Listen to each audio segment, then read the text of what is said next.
No noivado de Lívia, a irmã do meu marido, o crachá no meu peito dizia: apoio doméstico. A mãe dele, Sofia, soltou um sorriso de escárnio. Você é só uma funcionária aqui. Sem cadeira, sem prato, sem lugar. Eduardo, meu marido, riu. Comida é para a família. Eu me levantei, tirei a aliança e disse: então eu não sou mais sua.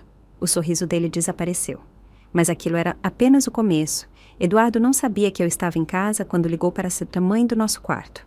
A mamãe está certa. Você precisa aprender sua posição, ele disse. E eu congelei do lado de fora da porta, segurando o cesto de roupa suja. O crachá de faxineira é perfeito. Talvez depois disso, Isabela pare de fingir que o negocinho dela é importante. Ele riu, gargalhou, sobre como os sócios dele iriam gostar de me ver ser rebaixada na festa de noivado de Lívia.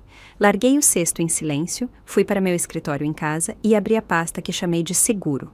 Dentro havia 6 meses de evidências documentadas do desvio de dinheiro de Eduardo na Faria Lima Investimentos. Eu esperava nunca precisar usá-las. Agora comecei a rascunhar um relatório anônimo para a CVM, Comissão de Valores Mobiliários, enquanto meu marido planejava minha humilhação no quarto ao lado. O cesto de roupa suja continha camisas de grife, cada uma passada perfeitamente como ele exigia, com um toque de goma no colarinho. Eu lavava a roupa dele havia 5 anos, não porque não pudéssemos pagar por ajuda, mas porque Eduardo insistia que isso mostrava a devida devoção da esposa. A mesma devoção que me fazia acordar às 5h45 da manhã todos os dias para preparar seu café gourmet da Serra da Mantiqueira enquanto eu revisava relatórios trimestrais de empresas falidas que estava reestruturando. Ele nunca soube que, enquanto dormia, eu estava salvando restaurantes tradicionais de São Paulo da falência, negociando com credores e construindo modelos financeiros que determinariam se famílias inteiras manteriam seus meios de subsistência. Meu escritório em casa havia se tornado um centro de comando nos últimos 3 anos. 2 monitores exibiam planilhas do restaurante do seu Antônio Romano, que perdia R$150 mil por mês. Antônio havia me ligado chorando na semana passada, dizendo que seu pai se reviraria no túmulo se soubesse que o negócio da família estava falindo. Eu já havia identificado os problemas. Custos de alimentos em 47%. Quando deveriam estar abaixo de 30%. 3 fornecedores cobrando a mais porque ninguém renegociava os contratos há 1 década. E um cardápio que não se adaptava à demografia do bairro, que havia mudado de famílias italianas para jovens profissionais que buscavam opções rápidas para o almoço. Eu consertaria tudo por uma fração do que as grandes consultorias cobravam. Mas, para Eduardo, isso era apenas meu pequeno hobby. A pasta seguro parecia mais pesada do que seu peso real. 6 meses atrás, notei discrepâncias nos arquivos do escritório de Eduardo. Ele havia se tornado descuidado, deixando documentos da Faria Lima Investimentos sobre a mesa, presumindo que eu estava muito focada no meu pequeno negócio para entender instrumentos financeiros complexos. Mas eu os entendia melhor do que ele.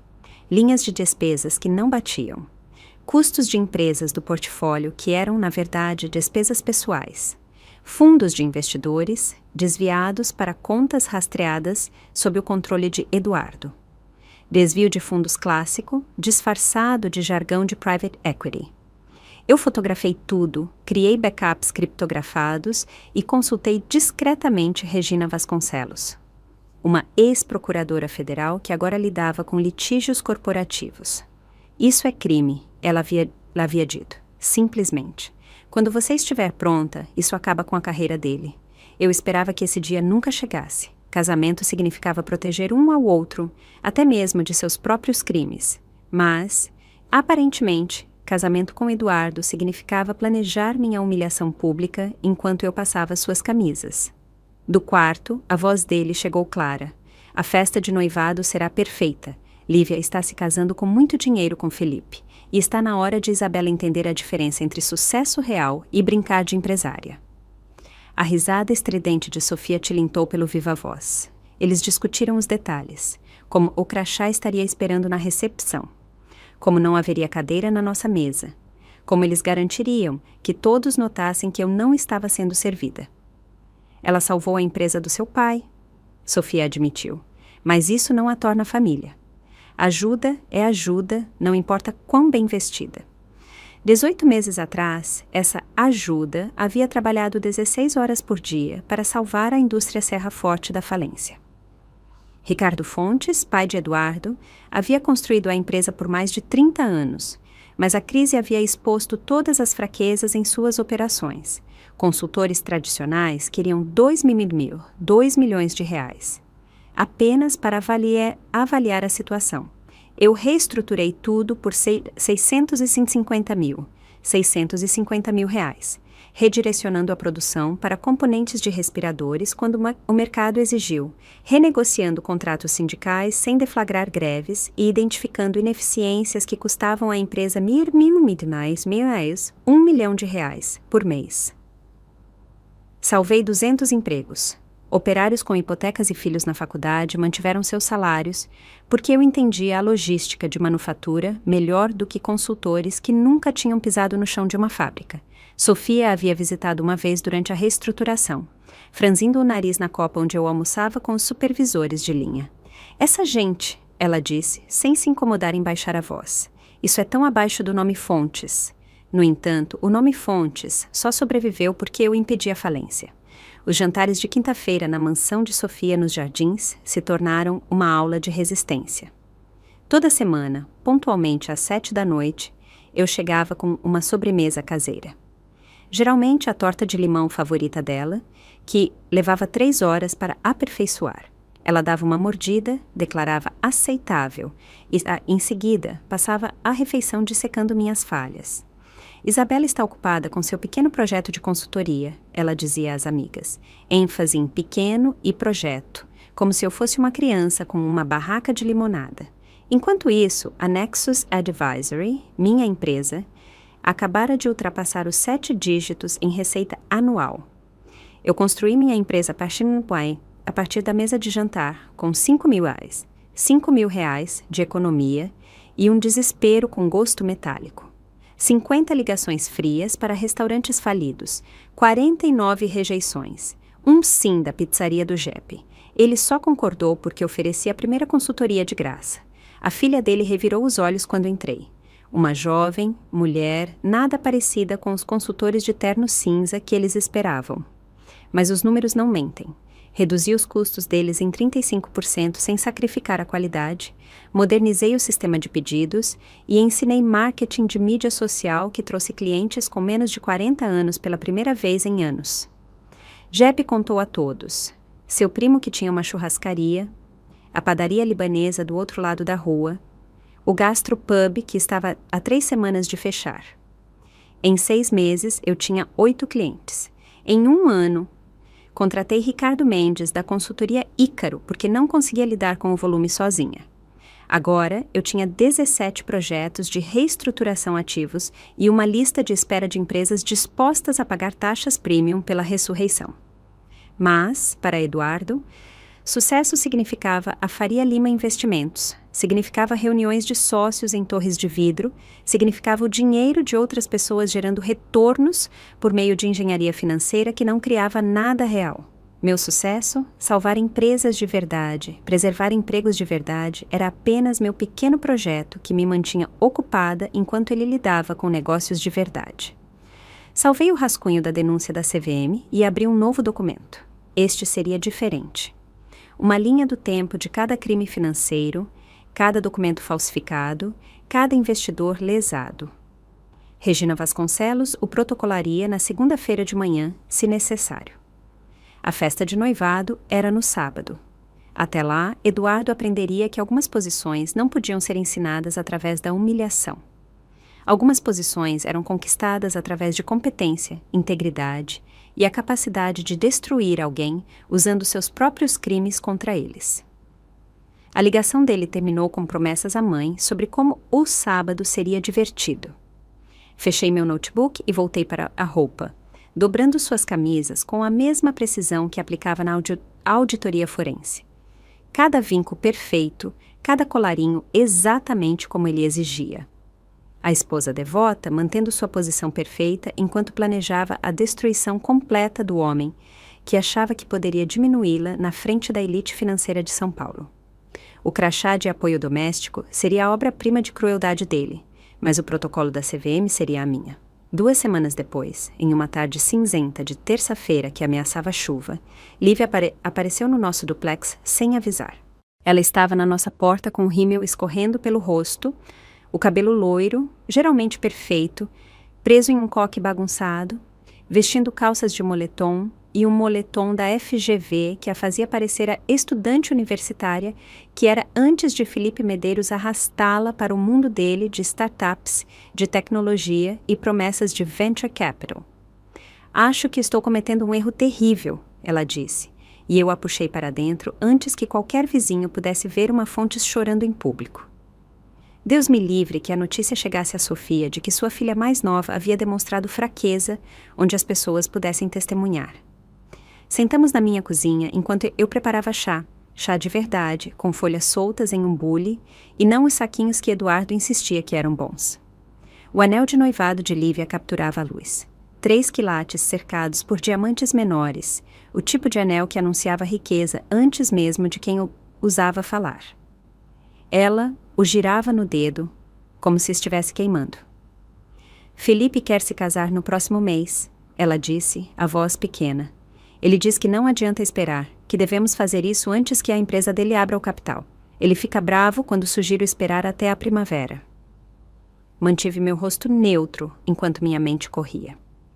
Felipe Medeiros comandava uma fintech chamada Pure Metrics, que alegava revolucionar o processamento de pagamentos para pequenas empresas. Eduardo a havia mencionado 2 vezes no jantar, impressionado com os números de crescimento. Mas algo na voz de Lívia acendeu meus instintos de consultora. Conte-me sobre a raiva, eu disse, com cuidado, servindo seu chá. Não é raiva de verdade, é pressão, tipo quando ele me mostrou o acordo pré-nupcial que os advogados dele prepararam. Aparentemente, preciso abrir mão dos direitos à empresa dele, a quaisquer futuras empresas, e concordar com a confidencialidade sobre os negócios dele. Quando pedi para meu próprio advogado revisar, ele disse que eu estava sendo dramática. Naquela noite, depois que Lívia saiu, fiz o que faço de melhor, pesquisei. A empresa de Felipe mostrava métricas impressionantes no papel, 2 milhões de usuários, 40% de crescimento trimestre a trimestre.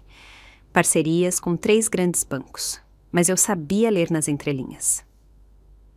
Meus contatos nos bancos nunca tinham ouvido falar da Pure Metrics. O crescimento de usuários seguia padrões que eu tinha visto em empresas fraudulentas. Muito linear, muito consistente, carecendo das flutuações orgânicas de adoção real. Pela manhã, eu tinha a verdade. Felipe estava inflando as métricas para garantir seu financiamento da Série B. Os 2 milhões de usuários eram principalmente bots. As parcerias bancárias eram cartas de intenção, não contratos reais. A empresa dele estava há 3 meses de implodir. E ele precisava se casar com Lívia rapidamente para garantir o fundo fiduciário dela como tábua de salvação de emergência. Documentei tudo em uma pasta segura. Mas contar a Lívia exigiria timing. Ela precisava descobrir isso naturalmente, não ficar na defensiva sobre suas escolhas. 3 dias após a visita de Lívia, Sofia me ligou diretamente.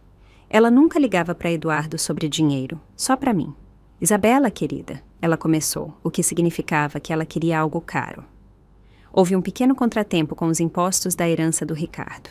É bem urgente. 250 mil das Aedes, 250 mil reais, a serem pagos até o final do mês. Meu acordo de divórcio está preso em alguma questão legal tediosa. Você entende como essas coisas acontecem. Eu entendi perfeitamente.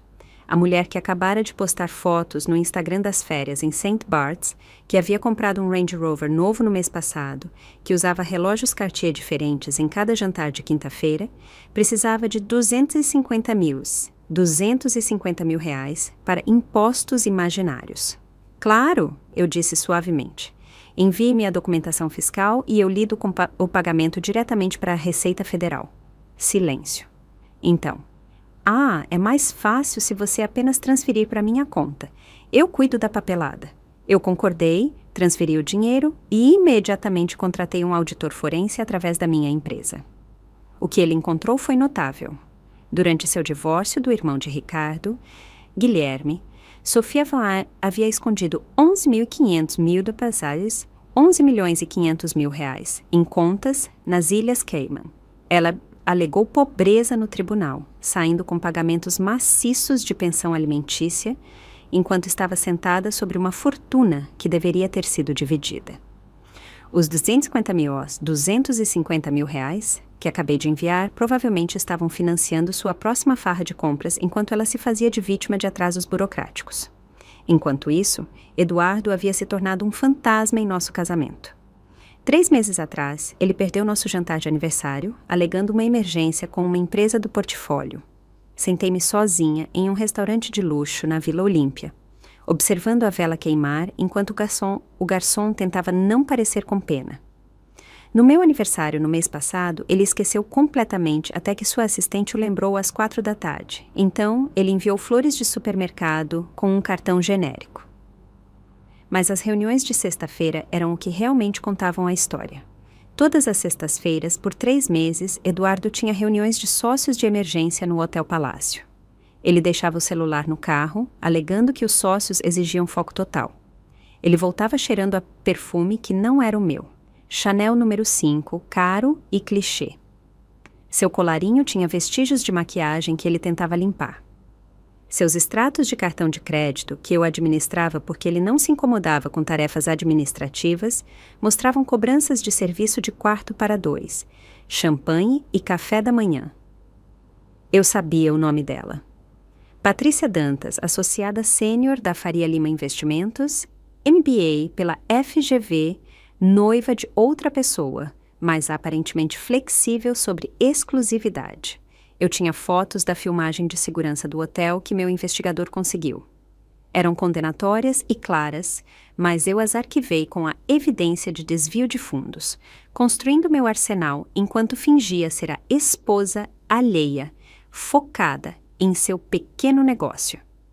O convite chegou em uma quinta-feira, entregue em mãos por um mensageiro. Relevo dourado em papel cartão creme tão grosso que podia ficar em pé sozinho.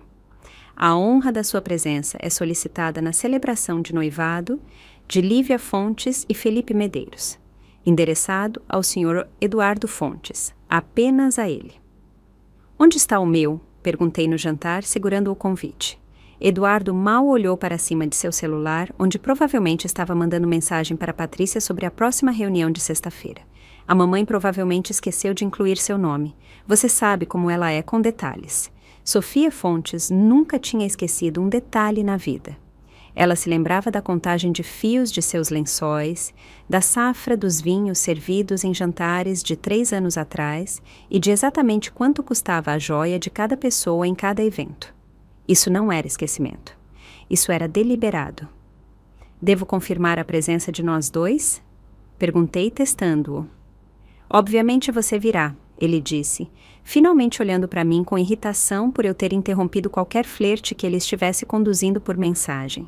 Apenas use algo discreto, sabe? Para não ofuscar a noiva. Algo discreto, como se eu fosse o tipo de mulher que apareceria no noivado da irmã dele de lantejoulas e roubaria a atenção. Como se minha própria presença precisasse ser diminuída, feita menor, menos perceptível. Como se eu devesse praticar ser invisível antes que eles oficializassem com um crachá.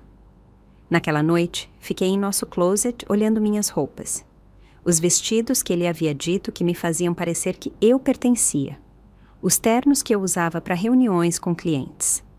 O guarda-roupa cuidadoso e calculado de uma mulher tentando se encaixar em um mundo que já havia decidido que ela não pertencia. Peguei um vestido preto, simples e elegante. O tipo de coisa que você poderia usar em um jantar de negócios ou em um funeral. Seria perfeito para o que estava por vir. O sábado chegou envolto no frio do final de setembro. O tipo que fazia você procurar um casaco, mas depois perceber que pareceria arrumada demais. Fiquei em frente ao espelho do nosso quarto às 6h30, o vestido preto caindo perfeitamente, minha maquiagem aplicada com a precisão de alguém se preparando para a batalha, em vez de para a celebração. O esgotamento que vi refletido ia mais fundo do que noites sem dormir revisando planilhas. Era o cansaço profundo de manter um casamento que se tornara arte performática. Eduardo saiu 2 horas antes para um happy hour com clientes antes da festa. O mesmo happy hour que exigia reaplicação de perfume e uma camisa nova. Embora ele supostamente estivesse no escritório o dia todo, ele beijou minha bochecha distraidamente. Me disse para não esperá-lo. Que me encontraria no solar da serra. A crueldade casual de me fazer chegar sozinha ao noivado da irmã dele nem sequer se registrou em seu rosto. Dirigi meu próprio Mercedes, serpenteando pelo Itaim Bibi em direção ao local. O carro ainda cheirava fracamente ao condicionador de couro que Eduardo insistia em aplicar mensalmente. Outro daqueles detalhes que importavam mais do que se sua esposa tinha alguém para entrar junto. Em cada semáforo, eu checava meu celular, confirmando que Ricardo Mendes havia recebido os arquivos criptografados, que Regina Vasconcelos estava de prontidão, que minha documentação daquela noite seria admissível, se necessário. O estacionamento com o manobrista do Solar da Serra já estava cheio de carros que custavam mais do que a maioria das casas das pessoas. Estacionei entre uma Bentley branca e uma Maserati preta, ambas provavelmente pertencentes aos sócios de Eduardo, que viam casamentos como oportunidades de fusão e esposas como ativos ou passivos em seus balanços sociais. O manobrista era jovem, talvez 22 anos, provavelmente pagando a faculdade. Ele pegou minhas chaves com o tipo de deferência reservada a pessoas que podiam pagar para estar ali. Lá dentro, o hall de entrada brilhava com aquela combinação particular de mármore e ambição que caracterizava os locais de elite de São Paulo. Aglomerados de colegas de Eduardo estavam perto do bar e ouvi meu nome pairar na conversa deles. Aquela é a que pensa que é consultora de negócios, alguém disse, não tão baixo. Eduardo a deixa brincar com aquele pequeno negócio dela. Eles riram, o som agudo como o tilintar de taças de champanhe. Passei por eles em direção à mesa de check-in, meus saltos clicando contra o mármore com precisão metronômica. Cada passo era deliberado, controlado, a caminhada de alguém que pertencia, mesmo quando cada sussurro sugeria o contrário. A mesa estava coberta com linho marfim, atendida por uma jovem usando pérolas que provavelmente custavam mais do que seu salário mensal.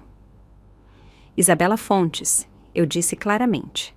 Ela sorriu, começou a folhear a lista. O sorriso vacilou. Ela folheou novamente, passando o dedo bem cuidado pelos nomes. Uma terceira vez, mais devagar agora, e eu observei o rubor subir pelo pescoço dela. Me desculpe, poderia repetir o nome? Isabela Fontes, F-O-N-T-E-S. Ela olhou para mim com genuína aflição. Depois para algo debaixo da mesa. Sua mão tremeu levemente ao pegar um crachá escondido separadamente dos outros. Ela o deslizou pela bancada de mármore, exatamente quando Sofia se materializou ao meu lado em um Chanel cor de champanhe, cronometrada com a precisão de alguém que estava observando por aquele exato momento. O crachá dizia Isabela, apoio doméstico em uma caligrafia elegante. Ah, Isabela! Sofia anunciou, sua voz aguda para ser ouvida em todo o hall. Você é apenas uma funcionária aqui?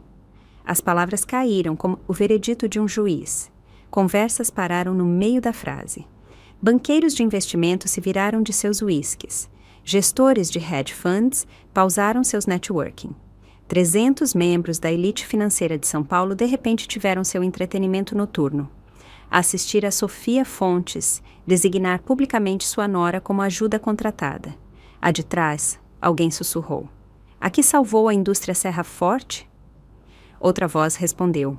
Aparentemente, ela é auxiliar doméstica agora. Alguém realmente tirou uma foto com o celular. Peguei o crachá, estudando-o como evidência em um depoimento.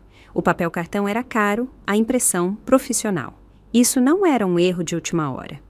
Isso havia sido encomendado semanas atrás, aprovado, pago e deliberadamente separado dos crachás de convidado. Devo acompanhá-la até a entrada de serviço? Sofia perguntou docemente. Os funcionários costumam entrar pelos fundos. Prendi o crachá no meu vestido com as mãos firmes e caminhei para o salão de festas.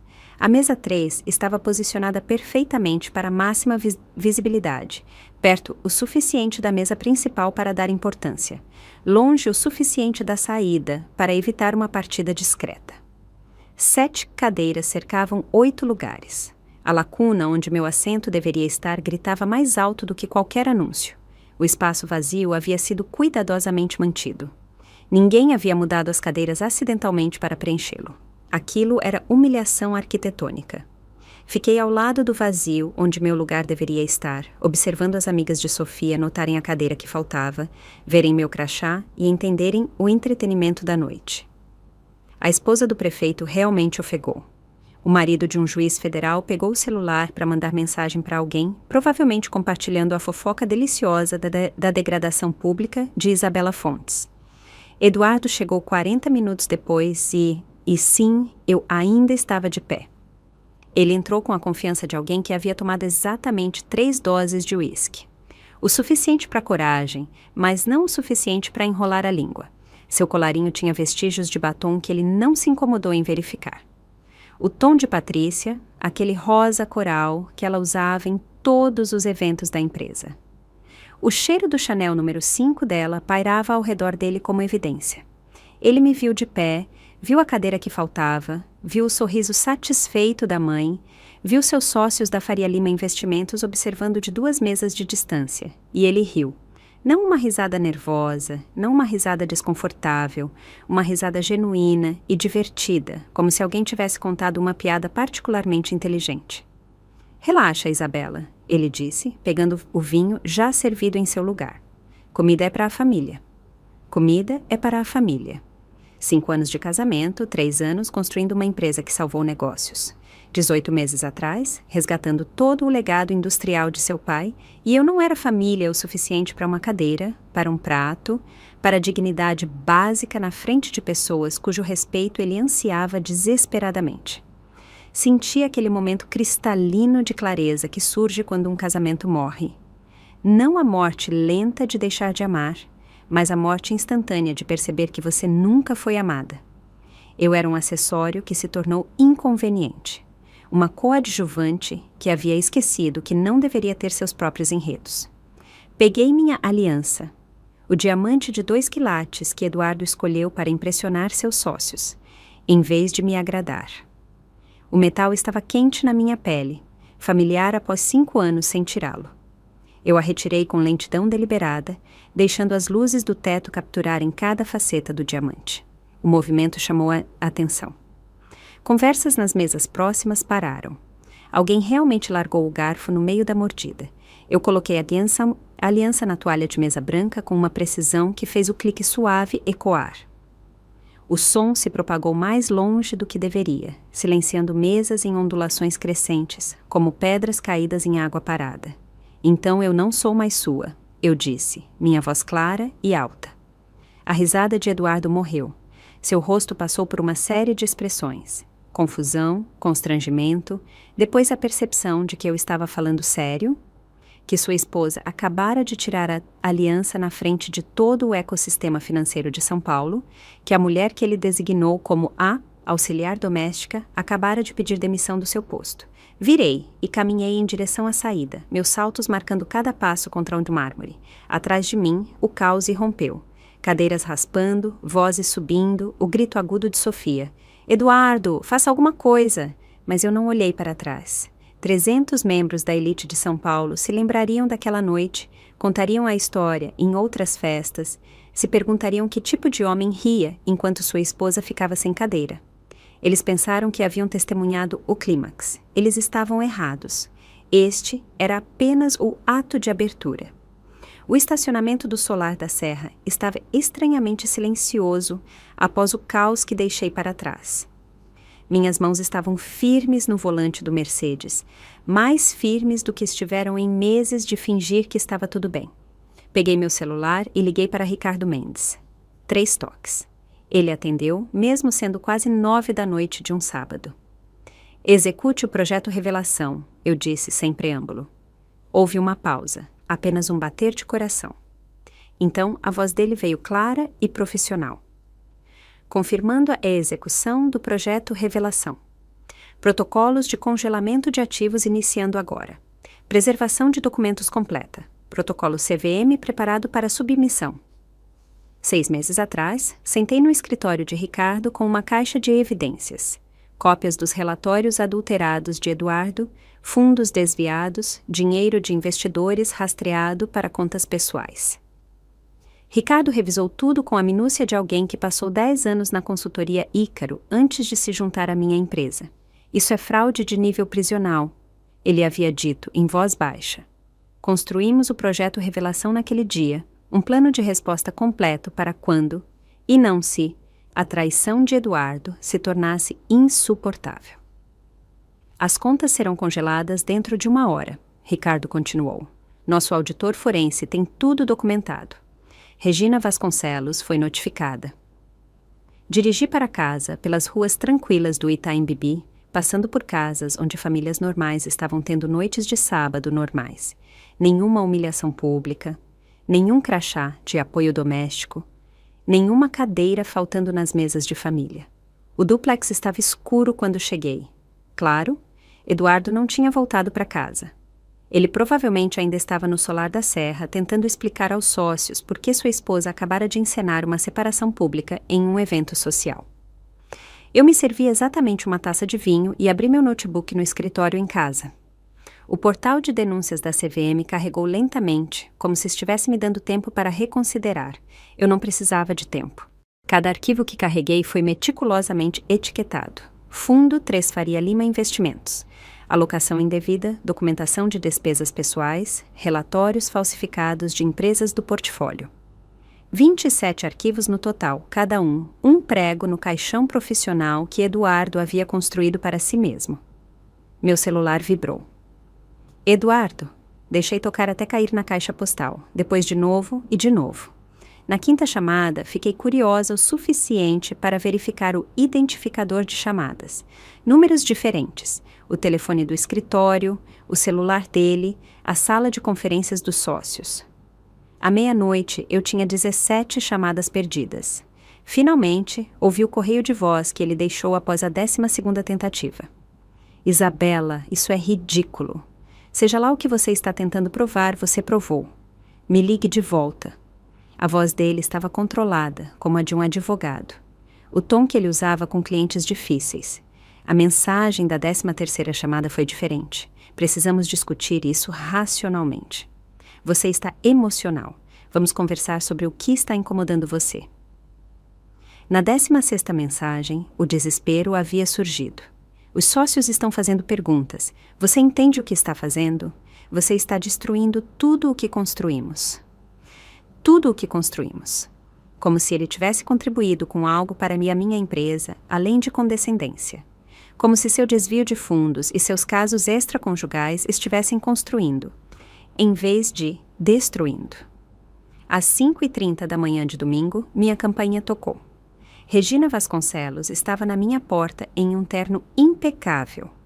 Apesar da hora profana, carregando uma pasta de couro que provavelmente custava mais do que o aluguel da maioria das pessoas. Ela dirigiu direto de sua casa após a ligação de Ricardo. Vamos revisar suas opções, ela disse, espalhando pastas Manila pela minha mesa de jantar como se estivesse distribuindo cartas no jogo de pôquer de apostas mais altas do mundo. A primeira pasta continha os maiores sucessos de infidelidade de Eduardo. Fotos do Hotel Palácio, recibos de cartão de crédito com data e hora, declarações juramentadas de funcionários do hotel que foram pagos para olhar para o outro lado. Patrícia Dantas aparecia em destaque, mas ela não estava sozinha. Havia Jennifer da viagem a Hong Kong, Maria da conferência em Miami. Cada uma documentada com a precisão de alguém construindo um caso. A cláusula de infidelidade do acordo pré-nupcial é de ferro, Regina explicou, batendo em um parágrafo específico com a unha bem cuidada. Perda total das reivindicações de ativos conjugais, mais danos por prejuízo à reputação. Ele não leva nada da sua empresa, nada das suas contas, e ainda lhe deve compensação. A segunda pasta era ainda mais prejudicial. As alocações fraudulentas de fundos da Faria Lima. Investimentos expostas em clareza de planilha. Dinheiro de investidores desviado para contas pessoais, depois habilmente disfarçado como despesas de empresas do portfólio. Crime federal. Este é território de crime federal, Regina disse em voz baixa. Assim que a CVM receber isso, não há como parar para a investigação. Os sócios dele se distanciarão imediatamente. As acusações criminais são prováveis. A terceira pasta continha minha opção nuclear. As contas offshore escondidas de Sofia. 500 miles, 11 milhões e 500 mil reais, que deveriam ter sido divididos em seu divórcio, escondidos nas Ilhas Cayman, enquanto ela chorava pobreza no tribunal. O advogado do ex-marido dela achará isso muito interessante, Regina observou. As cláusulas de recuperação por si só a levariam à falência. Trabalhamos em cada documento, cada estratégia, cada resultado potencial. Regina tinha o tipo de preparação completa que vinha de 20 anos destruindo homens ricos que pensavam ser intocáveis. No final daquela noite, ainda domingo, meu telefone tocou com um número que não reconheci. Quase não atendi, mas notei o código de área. São Paulo, do interior, que eu sabia que Lívia usava para a faculdade. Isabela? A voz era pequena, assustada.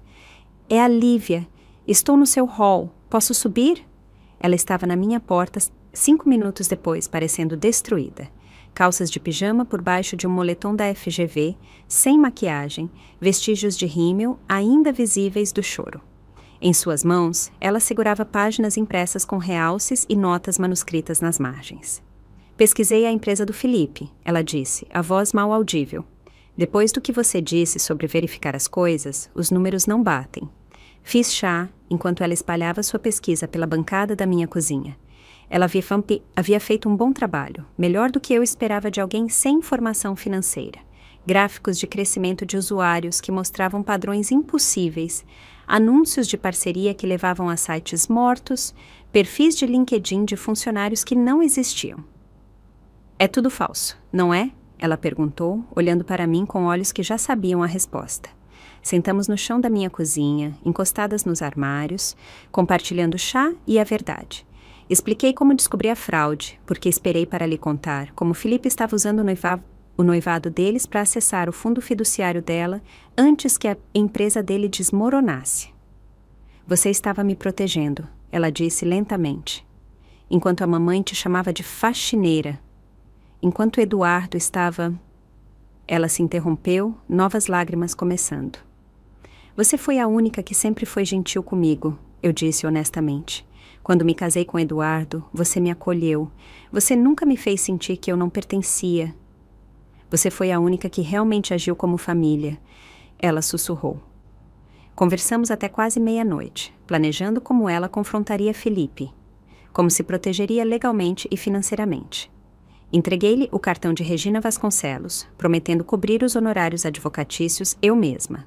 Quando ela finalmente saiu, me abraçou com o desespero de alguém que acabara de perceber o quão sozinha estava em sua própria família.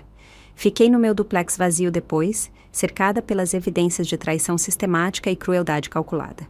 Amanhã, os documentos seriam protocolados, as contas seriam congeladas, as investigações começariam. O império da família Fontes começaria seu colapso. Mas naquela noite, na minha cozinha com Lívia, lembrei-me por que estava fazendo isso. Não apenas por vingança, embora isso fosse satisfatório, mas porque alguém tinha que proteger as pessoas que eles afirmavam amar enquanto destruíam. Alguém tinha que ser a família que eles fingiam ser. A manhã de segunda-feira chegou com aquele ar outonal fresco que tornava tudo mais nítido, mais claro. Eu já estava na minha mesa quando o primeiro dominó caiu exatamente às 8 horas. Meu telefone vibrou como uma notificação de correio de voz de um número que eu conhecia bem, a linha privada de Sofia. Eu a reproduzi no Viva Voz enquanto revisava meus e-mails matinais. Sua ninguémzinha vingativa, como você ousa? Você tem alguma ideia do que fez? O advogado do Guilherme acabou de me entregar os papéis. Eles sabem das contas nas Ilhas Cayman. Eles sabem de tudo. A mensagem continuou por mais 3 minutos, alternando entre ameaças de ação legal e tentativas desesperadas de negociação. Ela usou palavras que eu nunca tinha ouvido de seus lábios perfeitamente pintados antes. A matrona polida dos jardins havia rachado completamente, revelando a mulher desesperada por baixo que havia escondido 11.500 mil badales, 11 milhões e 500 mil reais, enquanto alegava que não podia comprar mantimentos durante o divórcio. Excluí o correio de voz e abri um e-mail de Regina Vasconcelos. O assunto dizia, simplesmente, clawback iniciado. O advogado de Guilherme havia protocolado moções de emergência naquela manhã. As contas de Sofia estavam congeladas, pendentes de investigação. Ela devia 4 milhões de reais em multas, mais os 11 milhões e 500 mil reais, originais, que ela havia ocultado. Seu Range Rover seria apreendido até o final da semana. Às 9h15, meu telefone tocou. Ricardo Mendes ligando do carro dele. Você precisa ver uma coisa, ele disse sem cumprimentar. Verifique seu e-mail. A filmagem de segurança da Faria Lima Investimentos acabou de vazar. O vídeo estava granulado, mas claro o suficiente. Eduardo, em seu escritório de canto às 7h43 daquela manhã, lendo algo na tela do computador. Seu rosto foi de confuso a em pânico a enfurecido no espaço de 30 segundos. Então, ele pegou seu notebook e o atirou contra a parede de vidro do escritório com força suficiente para deixar uma rachadura em formato de teia de aranha. O som da tecnologia se quebrando se misturou aos gritos dele para que sua assistente ligasse para seu advogado imediatamente. O que a filmagem de segurança capturou em seguida foi ainda mais prejudicial. 3 analistas juniores parados, congelados no corredor, celulares levantados, gravando o colapso completo do chefe. Eduardo gritando obscenidades, papéis voando, ele tentando ligar para alguém, provavelmente eu, e jogando o celular quando não atendi. Já é viral, Ricardo disse. Gumaro Colapso Fontes. Todo blog financeiro de São Paulo o pegou. Ao meio-dia, o vídeo havia sido visto 40 mil vezes. Alguém o tinha musicado com música clássica, fazendo a raiva de Eduardo parecer ainda mais desequilibrada contra As 4 Estações de Vivaldi. A sessão de comentários era brutal. Ex-funcionários compartilhando histórias sobre o temperamento dele. Concorrentes questionando sua estabilidade, investidores perguntando se era nele que confiavam seus fundos de aposentadoria. Assisti uma vez, notando o momento exato em que o aviso da CVM deve ter aparecido em sua tela. Aquela seria a notificação formal de investigação sobre as alocações de fundos da Faria Lima Investimentos. O momento em que ele percebeu que sua carreira havia acabado, que a prisão era uma possibilidade real, que sua imagem perfeitamente elaborada havia se despedaçado como a tela do seu notebook. A quarta-feira chegou com sua entrega especial de consequências. Sofia me ligou 6 vezes antes do meio-dia, cada mensagem mais desesperada que a anterior.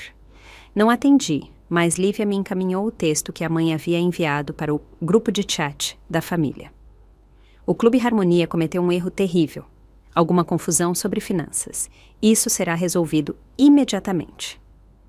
Mas não havia confusão.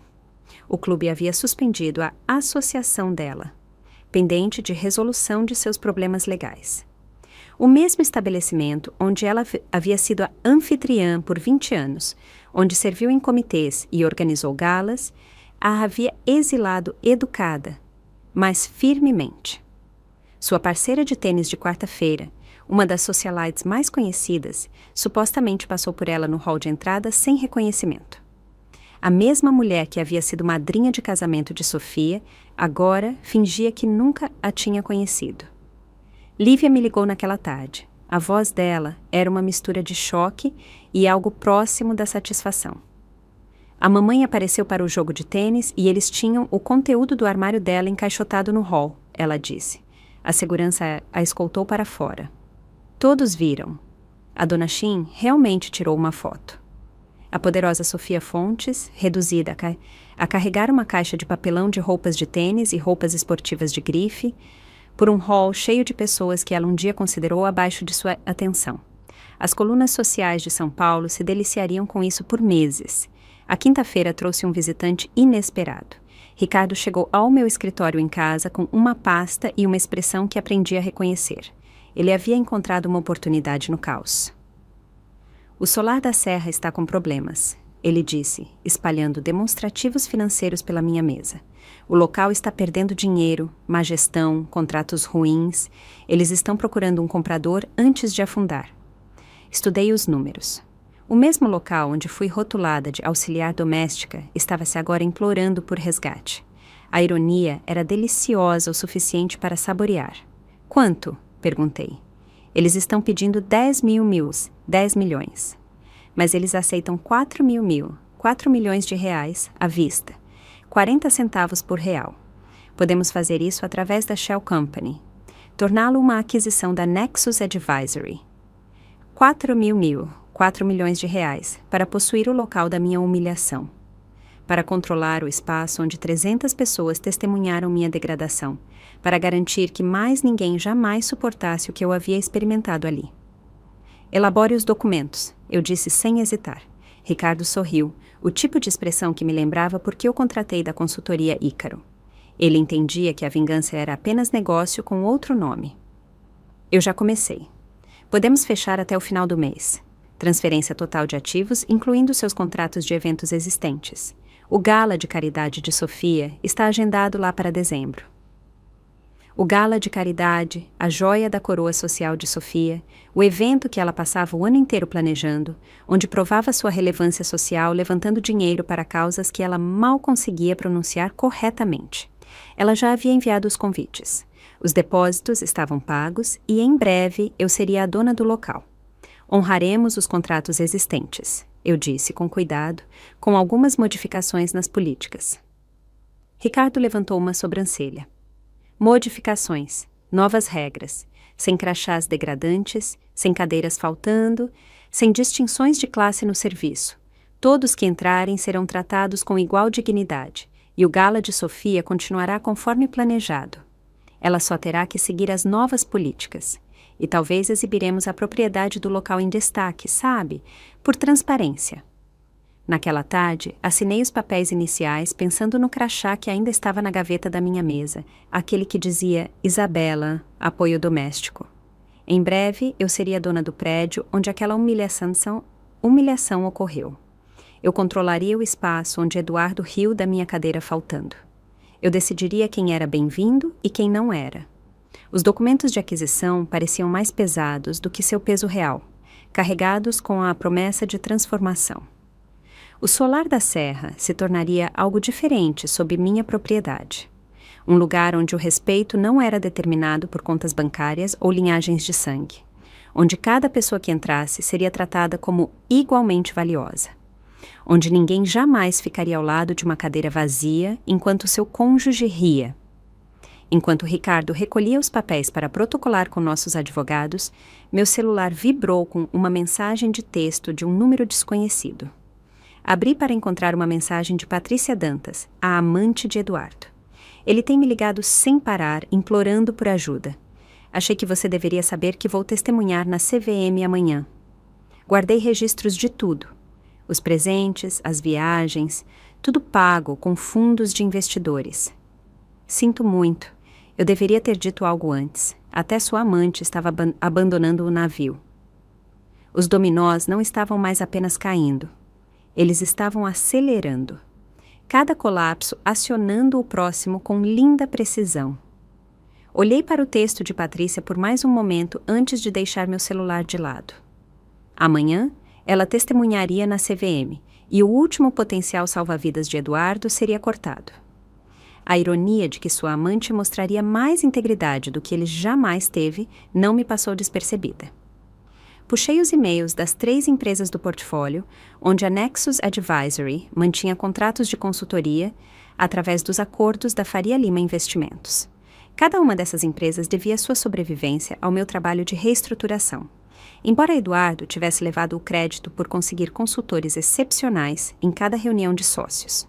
Na manhã de sexta-feira, enviei e-mails idênticos a todos os 3 CEOs. A mensagem era simples. Evidência de alocação indevida de fundos afetando suas empresas. Revisão urgente do conselho recomendada. Documentação anexa. Às 9h30, meu telefone tocava sem parar. Michael Chin, da Pinnacle Tech, foi o primeiro. Isabela, esses documentos.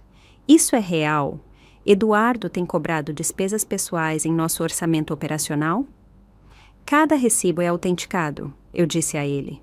As taxas de consultoria anormalmente altas do seu último trimestre pagaram, na verdade, pelas estadias dele no Hotel Palácio. A reunião de emergência do Conselho da Faria Lima Investimentos foi convocada às 11 horas. Eu não estava lá, mas Michael Chin me ligou do banheiro durante um intervalo, sussurrando como se estivesse compartilhando segredos de Estado. É o caos, ele disse. Os sócios limitados estão enlouquecendo. Alguém calculou que Eduardo desviou 16 milhões de reais em 18 meses. Eles estão falando em processo criminal. Às 3 horas, acabou. Eduardo foi colocado em licença indefinida, sua participação acionária congelada, pendente de investigação, e seu acesso à empresa revogado imediatamente. A filmagem de segurança que vazou depois mostrou ele encaixotando itens pessoais em uma caixa de papelão, enquanto 2 guardas observavam, garantindo que ele não levasse nenhum arquivo. O mesmo escritório de canto onde ele jogou seu notebook, agora era palco de seu funeral profissional. Sua assistente aparentemente lhe evitou o contato visual enquanto ele saía. Naquela noite, Lívia me ligou soluçando, mas eram lágrimas diferentes das de antes. Estas carregavam alívio misturado com raiva. Confrontei Felipe com tudo, ela disse, a voz mais firme do que eu esperava. No início, ele negou. Disse que eu estava paranoica, que eu não entendia as métricas de startup. Então mostrei a ele as evidências que você me ajudou a compilar. Ela descreveu como Felipe desmoronou completamente, caindo de joelhos no apartamento, admitindo que havia inflado os números de usuários da Pure Metrics em 90%. Os 2 milhões de usuários eram principalmente bots que ele havia comprado de um desenvolvedor romeno. As parcerias bancárias existiam apenas em minutas de propostas. Tudo foi projetado para garantir financiamento antes que a verdade surgisse. Ele ficava dizendo que poderia consertar. Lívia continuou, o nojo surgindo em sua voz. Como se a fraude pudesse ser corrigida com boas intenções. Ele realmente sugeriu que nos casássemos rapidamente para que eu não pudesse testemunhar contra ele. Ela terminou o noivado via mensagem de texto em grupo, para evitar confrontos individuais com pessoas que só a haviam procurado por causa de seu fundo fiduciário. A mensagem foi breve. Casamento cancelado, por favor, não me contate. O celular dela explodiu com mensagens que variavam de falsa preocupação a exigências irritadas de explicação. Ela bloqueou todas elas. Você me salvou de ser esposa de um réu federal, ela disse, em voz baixa. De visitá-lo na prisão, de ter meus bens confiscados, de perder tudo para os crimes dele. Às 2 horas da manhã, minha câmera da campainha detectou movimento. O alerta no meu celular mostrou Eduardo parado na minha porta, cambaleando levemente. Seu terno, geralmente impecável, estava amassado e manchado. Sua gravata pendia solta em seu pescoço. Ele parecia o que era. Um homem cujo mundo inteiro havia desmoronado em menos de uma semana. Isabela, ele gritou alto o suficiente para acordar os vizinhos. Abra a porta, precisamos conversar. Eu observei pela câmera enquanto ele alternava entre bater na porta e se apoiar nela.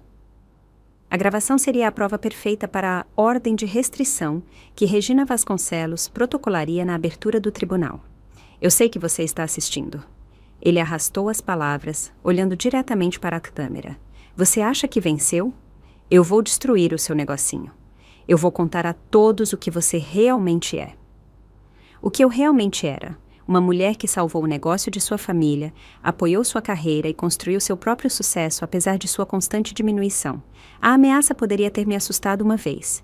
Agora era apenas ruído patético de um homem que havia perdido todo o seu poder. Podemos resolver isso, ele continuou, seu tom mudando para súplica desesperada. Foi só uma piada, o negócio do crachá. Ideia da mamãe, você sabe que eu te amo. Amo. Ele jogou a palavra por aí como se significasse algo. Como se pudesse apagar o crachá de apoio doméstico. A cadeira faltando, a risada quando eu estava sem lugar na mesa. Pela câmera, observei-o deslizar para se sentar nos degraus da varanda com a cabeça nas mãos. O poderoso Eduardo Fontes, reduzido a mendigar bêbado na porta da mulher que ele tentou humilhar. Depois de 20 minutos, ele finalmente foi embora, tropeçando em direção a um Uber cobrado no cartão de crédito, do qual eu ainda não havia removido meu nome. Eu resolveria isso pela manhã, junto com o protocolo da ordem de restrição. Por enquanto, eu tinha 20 minutos de evidência gravada de assédio, ameaças e invasão de propriedade. O sábado à tarde trouxe a revelação mais inesperada. Ricardo estava rastreando o colapso financeiro da família Fontes através de sua rede de contatos. O que ele descobriu sobre a situação atual de Sofia excedeu até mesmo minhas expectativas de justiça poética. Ela está trabalhando como recepcionista, ele me disse durante um café no meu escritório em casa, em uma clínica odontológica em Osasco. 40 itarezedas, R$ 40 por hora, mais benefícios. A mulher que me declarou apenas funcionária estava agora realmente trabalhando como funcionária. A mulher que disse que comida é para a família estava provavelmente levando marmita para economizar dinheiro. A mulher que media o valor em grifes e zeros de fundos fiduciários estava pegando transporte público porque seu Range Rover havia sido apreendido na quinta-feira de manhã. Ela está morando em um apartamento de um quarto perto da estação de metrô, Ricardo continuou, mostrando-me registros de propriedade em seu tablet. 6 miles, R$ 6.000 por mês. A mansão dela nos Jardins foi confiscada ontem devido às multas por fraude. Pensei em Sofia sentada atrás de uma recepção, agendando consultas para pessoas que não sabiam que ela costumava realizar galas de caridade no mesmo subúrbio.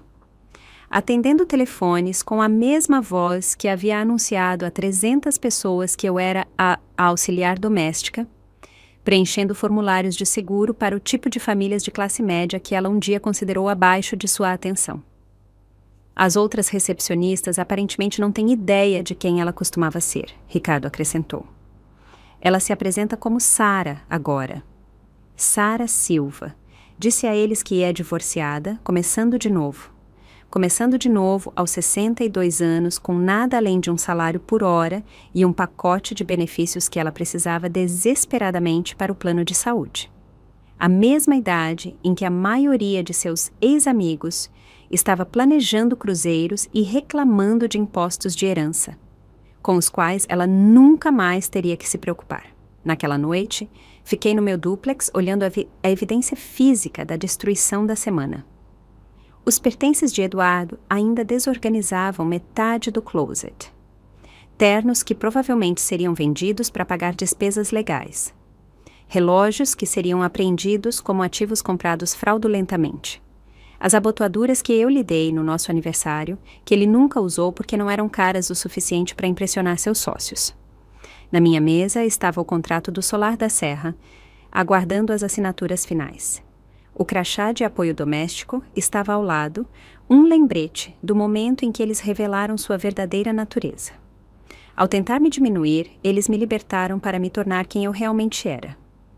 Não a esposa solidária que se fazia menor para o ego do marido, mas uma mulher capaz de destruição sistemática, legal e completa daqueles que confundiram bondade com fraqueza. O império da família Fontes não havia caído. Havia sido metodicamente demolido tijolo por tijolo, até que nada restasse além de escombros e arrependimento. Assinei os papéis finais do Solar da Serra em uma manhã de segunda-feira que parecia o primeiro dia de uma nova vida. O local era meu agora. Cada coluna de mármore e lustre de cristal, cada centímetro do espaço onde eles tentaram me apagar. Ricardo agendou a conferência de imprensa para quarta-feira, às 2h, precisamente quando o Comitê de Planejamento do Gala de Caridade de Sofia estaria se reunindo para seus preparativos finais. O salão principal parecia diferente à luz do dia, menos imponente, de alguma forma. Fiquei no pódio que montaram, olhando para os repórteres reunidos, empresários locais e representantes de várias organizações comunitárias de São Paulo. A mesma sala onde me foi negada uma cadeira agora abrigava 50 pessoas que vieram ouvir minha visão para o futuro do local. O Solar da Serra operará sob novos princípios, anunciei, minha voz firme e clara através do microfone. Com efeito imediato, estamos eliminando todos os arranjos hierárquicos, de assentos e práticas de identificação degradantes. Todo convidado, independentemente de sua conta bancária ou linhagem de sangue, será tratado com igual dignidade e respeito. Segurei uma amostra de nossos novos crachás. Simples, elegantes, apenas nomes sem títulos ou designações. Ninguém jamais seria rotulado como auxiliar doméstico, ou funcionário, ou qualquer coisa projetada para diminuí-los. Além disso, continuei, estamos lançando a minha iniciativa de celebração comunitária, Uma vez por mês, o Solar da Serra estará disponível gratuitamente para famílias imigrantes que celebram marcos importantes, casamentos, formaturas, cerimônias de cidadania, porque todos merecem um espaço bonito para seus momentos importantes, não apenas aqueles que nasceram no privilégio. Uma repórter do jornal levantou a mão. Senhora Fontes, e quantas reservas existentes? Entendemos que havia um grande gala de caridade agendado para dezembro. Todos os contratos existentes serão honrados com nossas novas políticas em vigor. Eu disse com cuidado. No entanto, quaisquer eventos que não possam cumprir nossos padrões de tratamento igualitário terão que encontrar locais alternativos. Já emitimos reembolsos totais, quando necessário. O Gala de Sofia, a joia da coroa de seu calendário social, estava oficialmente morto. Seu depósito havia sido devolvido naquela manhã, juntamente com uma nota educada explicando que o Solar da Serra não podia mais acomodar eventos que praticavam estratificação social. A mulher que orquestrou minha humilhação teria que encontrar outro lugar para fingir que ainda era importante para a sociedade paulistana. Enquanto a conferência de imprensa terminava, meu telefone vibrou com uma ligação de Regina Vasconcelos. A investigação federal havia divulgado suas descobertas naquela manhã. Os crimes de Eduardo eram piores do que até eu havia documentado. 16 milhões de reais, desviados em 18 meses, sistematicamente roubados de investidores que confiaram a ele seus fundos de aposentadoria e dotações universitárias. Eles estão confiscando tudo, Regina explicou. O dúplex vai a leilão no próximo mês. Os 2 Porsches, o barco que ele mantinha na represa de Guarapiranga, até mesmo sua coleção de relógios, o Patek Philippe que ele usava para se exibir nas reuniões de sócios, foi comprado com fundos roubados. O dúplex onde eu fazia seu café todas as manhãs, onde eu passava suas camisas enquanto ele planejava minha humilhação, seria vendido ao maior lance. Seu precioso Porsche 911 Vintage, aquele que ele passava os fins de semana polindo, enquanto eu salvava negócios falidos, acabaria na garagem de outra pessoa. Cada símbolo de seu sucesso estava sendo despojado, revelando a fraude por trás da fachada. A defesa legal dele está custando mais de 2 milhões de reais e subindo, Regina continuou. O fundo fiduciário que seu avô estabeleceu está quase esgotado. Não sobrará nada para apelações.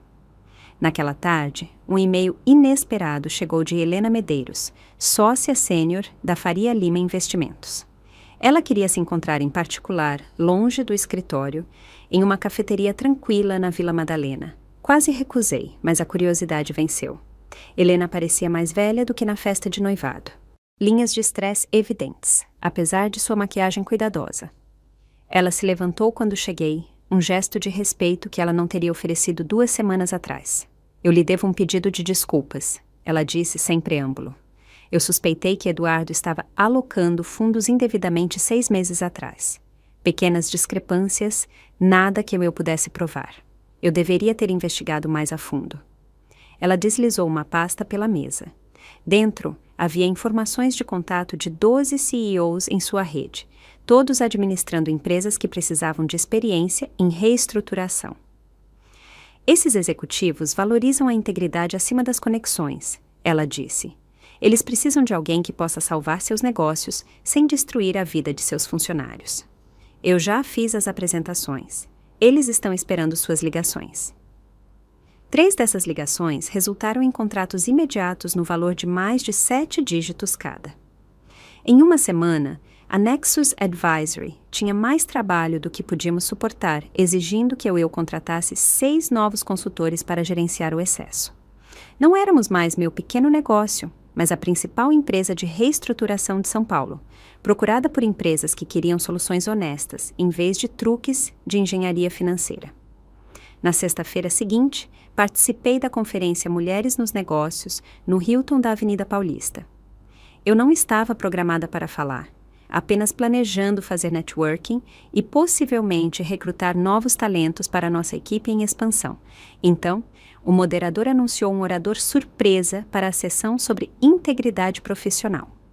Lívia subiu ao palco vestindo um terno preto simples, o cabelo puxado para trás, sem se parecer em nada com a garota que chorou na minha cozinha sobre seu noivado apressado. Ela comandava o pódio com uma nova confiança. 2 meses atrás, eu estava planejando um casamento com um homem que estava cometendo fraude federal. Ela começou, sua voz ecoando por todo o auditório lotado. Eu teria me casado com ele, amarrado meu futuro aos crimes dele, se não fosse por uma pessoa que se importou o suficiente para me dizer a verdade. Ela olhou diretamente para mim na terceira fila. Isabela Fontes me salvou de me tornar dano colateral na decepção de outra pessoa.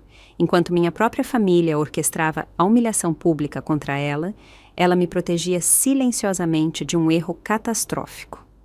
A plateia de 500 mulheres profissionais ouviu em atenção total enquanto Lívia descrevia a descoberta da fraude de Felipe, o cancelamento do noivado e o uso do dinheiro da venda de seu anel de noivado para financiar seu MBA na Escola de Administração da FGV.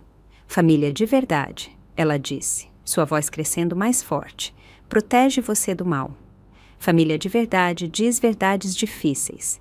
Família de verdade defende você quando o mundo tenta diminuí-la.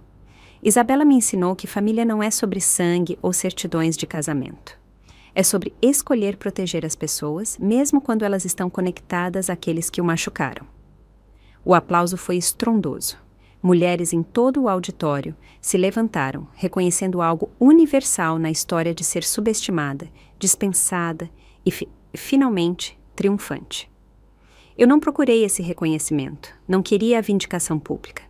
Mas sentada ali, observando Lívia reivindicar seu próprio poder, senti algo se soltar no meu peito que eu não tinha percebido que estava segurando. No dia seguinte, Lívia me encontrou no hall de entrada. Ela me abraçou com gratidão feroz, depois puxou para me mostrar a tela do notebook dela. Olha, ela disse, apontando para um e-mail. Fui aceita no programa de Scholars da FGV. Bolsa integral baseada na minha redação sobre como reconhecer e escapar de fraudes financeiras. Eles querem que eu ajude a desenvolver um novo currículo sobre práticas éticas de negócios. A garota que estava se casando por status estava agora construindo uma carreira com substância. A mulher que havia sido passiva na crueldade de sua família havia encontrado sua voz. A irmã que ficou parada enquanto eu era humilhada havia se tornado a única família que valia a pena reivindicar.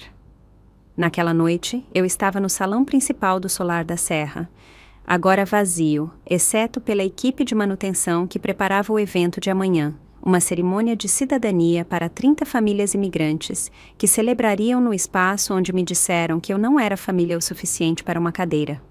A ironia amarga havia se transformado em algo mais doce, algo que tinha gosto de justiça servida na temperatura certa.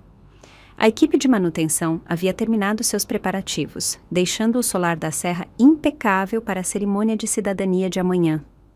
Caminhei pelo salão silencioso, meus passos ecoando contra o mármore que agora guardava memórias diferentes. Exatamente 1 ano se passou desde a festa de noivado, desde a noite em que tentaram me apagar com uma cadeira faltando e um crachá degradante. Esta noite, eu sediaria minha própria reunião neste mesmo espaço, mas desta vez, todas as cadeiras seriam preenchidas com pessoas que entendiam que o valor não era medido em fundos fiduciários ou nomes de família. Ricardo chegou primeiro, carregando uma garrafa de vinho da coleção particular do JEP. O dono da pizzaria que eu salvei há 3 anos insistiu em enviar sua melhor safra quando soube do jantar desta noite. Regina Vasconcelos veio em seguida, tendo dirigido direto do tribunal, onde estava defendendo outro denunciante contra a retaliação corporativa. Seu Antônio Romano trouxe um tiramisu caseiro de seu restaurante, aquele que teria fechado sem minha intervenção. Lisa Chang, que era dona do restaurante chinês, na Avenida Paulista, que reestruturei no ano passado, chegou com sua filha, que acabara de se formar na FGV, graças ao negócio ter permanecido à tona. E então Lívia entrou, transformada da garota que chorou na minha cozinha para uma mulher confiante que se portava como se pertencesse a qualquer lugar que escolhesse estar. Ela usava um vestido azul marinho simples, nenhuma grife era necessária para anunciar seu valor. 1 ano, ela disse, olhando ao redor do salão. Difícil de acreditar que foi aqui que tudo começou a desmoronar. Ou talvez onde tudo começou a se encaixar. Sentamos em uma mesa redonda que escolhi deliberadamente. Sem cabeça, sem hierarquia, apenas iguais compartilhando uma refeição. A conversa fluiu naturalmente. Histórias de negócios salvos e famílias preservadas, de segundas chances e novos começos. O filho de seu Antônio assumiu o restaurante e estava inovando o cardápio, mantendo as receitas da avó. A expansão de Lisa para uma segunda unidade estava à frente das projeções. A risada era genuína, nascida de lutas compartilhadas e respeito mútuo, em vez de networking nervoso. A resiliência, Ricardo levantou sua taça, e a Isabela, que nos mostrou que ser dispensado como apenas funcionário pode ser o começo de se tornar indispensável. Depois do jantar, dirigi para meu novo escritório no bairro de Pinheiros, um espaço que escolhi especificamente porque não ficava no distrito financeiro onde os ex-colegas de Eduardo se reuniam. O prédio era moderno, mas acessível, vidro e aço suavizados por tijolos expostos e iluminação quente. Meu escritório ocupava o canto do terceiro andar, com janelas voltadas para o oeste, em direção a bairros cheios de pequenas empresas que precisavam ser salvas. Na parede entre meu diploma de MBA pela FGV e o primeiro cheque emoldurado do JEP, meu primeiro cliente pagante, pendurei o crachá de apoio doméstico. Eu o mandei montar profissionalmente com vidro de qualidade de museu. O papel cartão creme perfeitamente preservado, a caligrafia elegante ainda clara. Isabela. Apoio doméstico. Todo empresário em dificuldades que se sentava na minha mesa podia vê-lo. Quando perguntavam, o que sempre faziam, eu contava a história. Como o crachá destinado a me diminuir se tornou minha motivação. Como ser rotulada como funcionária me libertou para parar de buscar a aprovação de pessoas que nunca a dariam. Como a maior força, às vezes, vinha daqueles que outros dispensavam como indignos. Isso me lembra, eu lhes dizia, que suas circunstâncias atuais não definem suas capacidades futuras. Aquele crachá deveria ser minha designação. Em vez disso, tornou-se minha declaração. Na manhã seguinte, Regina Vasconcelos ligou com a última comunicação de Eduardo. Ele enviou uma carta através de seu advogado nomeado pelo tribunal, já que não podia mais pagar um advogado particular. Regina a leu para mim por telefone, sua voz carregando uma sutil diversão em seu conteúdo. Cara Isabela, eu estou escrevendo de Curitiba, onde aceitei uma posição como analista júnior em uma pequena consultoria local. É uma firma pequena, mas eles estavam dispostos a ignorar certas dificuldades passadas. Eu moro com meus pais agora, na casa onde cresci. É humilhante, mas talvez necessário. A carta continuou por 2 páginas, tecendo entre autopiedade e história revisionista. Ele alegou que o incidente da festa de noivado foi mal interpretado, que o crachá foi um erro lamentável, que sua mãe agiu sem seu conhecimento. Ele me implorou para considerar desistir das acusações, embora ambos soubéssemos que o processo criminal estava além do meu controle agora. Investigadores federais não se importavam com perdão pessoal. Como devo responder? Regina perguntou. Uma palavra, eu disse. Não, ela riu. Eu vou redigir algo apropriadamente breve. Naquela noite, fiquei na minha cobertura no Itaim Bibi enquanto o amanhecer pintava o céu de São Paulo em tons de rosa e ouro. Eu usava pijamas de flanela e meias grossas, roupas confortáveis que teriam horrorizado Sofia com sua falta de grifes. Ninguém estava olhando. Ninguém estava julgando. Ninguém estava medindo meu valor pela minha aparência. Meu notebook estava aberto na bancada da cozinha, exibindo planos de expansão para o segundo escritório da Nexus Advisory, em Belo Horizonte. Identificamos 40 empresas em dificuldades lá que poderiam se beneficiar de nossa experiência em reestruturação. A cidade que outros haviam descartado como em declínio estava cheia de empreendedores que se recusavam a desistir, que só precisavam de alguém para lhes mostrar como cortar os custos certos e manter as pessoas certas. Pensei na cadeira vazia naquela mesa, 1 ano atrás, o espaço onde eu deveria me sentar, mas não era bem-vinda. Na época, parecia apagamento, como ser riscada da minha própria história de vida. Agora eu entendia isso de forma diferente. Aquela cadeira vazia não tinha sido uma ausência.